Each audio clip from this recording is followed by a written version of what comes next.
Sobat pencinta militer, meski India terlihat pesat dalam membangun kekuatan militernya, namun masih selalu resah akan kemampuan tempurnya, khususnya pada lini kapal selamnya. Mempunyai belasan unit kapal selam dari jenis diesel listrik sampai nuklir, rupanya tidak bisa menghapus kegelisahan India. Maklum India kini dalam status berpotensi berperang dengan China dan Pakistan. Untuk kekuatan ideal kapal selam Angkatan Laut India, adalah 18 unit kapal selam diesel listrik atau SSK dan 6 unit kapal selam nuklir SSN.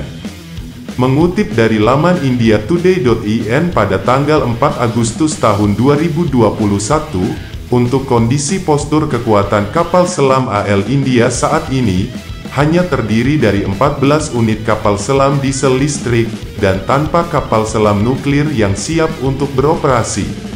Nah, melihat kondisi tadi, rupanya membuat Rusia cukup jeli melihat peluang.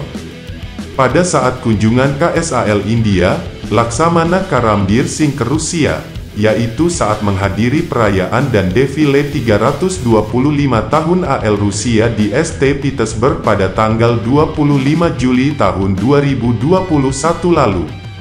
Dikabarkan orang nomor 1 di AL India itu, telah mengunjungi galangan kapal Zvezdoka di Rusia Utara, dan sudah memeriksa kemajuan reparasi kapal selam nuklir tua Rusia. India dan Rusia telah membuat kesepakatan senilai 3 miliar dolar Amerika pada tahun 2019 lalu, untuk menyewa kapal selam serang bertenaga nuklir atau SSN kelas Akula milik AL Rusia, yang nantinya akan disebut Cakra 3. Biaya tersebut telah mencakup perbaikan selama 72 bulan, dan untuk sewa selama 10 tahun.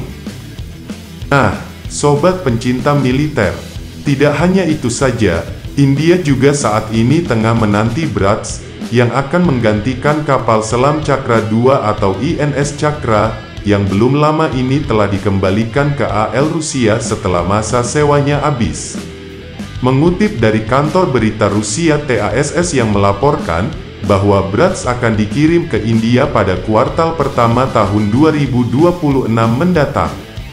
Selain dari itu, ada juga paket lain yang ditawarkan oleh Rusia, dan ini terfokus pada kapal selam diesel listrik kelas Kilo. Tetapi yang ditawarkan oleh Rusia bukan kapal selam kelas Kilo baru, melainkan bekas pakai. Nah, sebagai informasi, kelas Kilo adalah jenis kapal selam diesel listrik yang paling banyak dioperasikan oleh AL India. India telah memperoleh 10 unit dari Uni Soviet dan Rusia, antara 1986 dan 2000.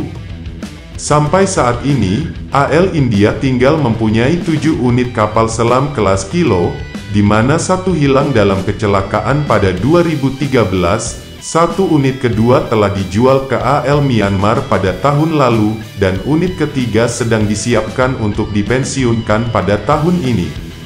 Nah, sobat pencinta militer, untuk mengembalikan postur 10 unit kapal selam kelas Kilo India, maka galangan kapal Zvezdoka telah membuat penawaran resmi untuk penjualan 3 unit kapal selam kelas Kilo ke India dengan harga Rp1, atau bisa dikatakan gratis. Namun, dalam presentasi yang dibuat pada Laksamana Singh, pihak Rusia pun mengatakan, mereka ingin India hanya membayar biaya perbaikan sebesar 250 juta dolar Amerika per kapal selam. Yang telah ditawarkan Rusia ke India pun bukan kelas Kilo muda, rata-rata umur kapal selam yang sudah ditawarkan, adalah stok lama AL Rusia yang sudah beroperasi selama 25-30 tahun. Dengan paket biaya perbaikan 250 juta dolar Amerika, maka Rusia memproyeksikan bahwa kapal selam tua itu masih bisa beroperasi 10-15 tahun lagi. AL Rusia saat ini masih mengoperasikan 13 unit kelas Kilo. Nah, sobat pencinta militer, tawaran dari Rusia ini mungkin menarik bagi Angkatan Laut India, khususnya bagi armada kapal selamnya yang sedang menghadapi krisis. Dengan mengakuisisi tipe kapal selam sudah existing, maka AL India sudah tidak perlu lagi membangun infrastruktur baru. Untuk jenis persenjataan torpedo atau rudal pun tidak perlu beli baru. Belum lagi dengan pelatihan awak juga akan lebih efisien. Sebenarnya ini bukan tawaran yang sempurna, namun untuk kasus tadi adalah pilihan untuk secara cepat, dapat meningkatkan kekuatan tempur bawah laut yang sedang menurun. Jangan lupa like, komen, share dan subscribe Garuda Militer.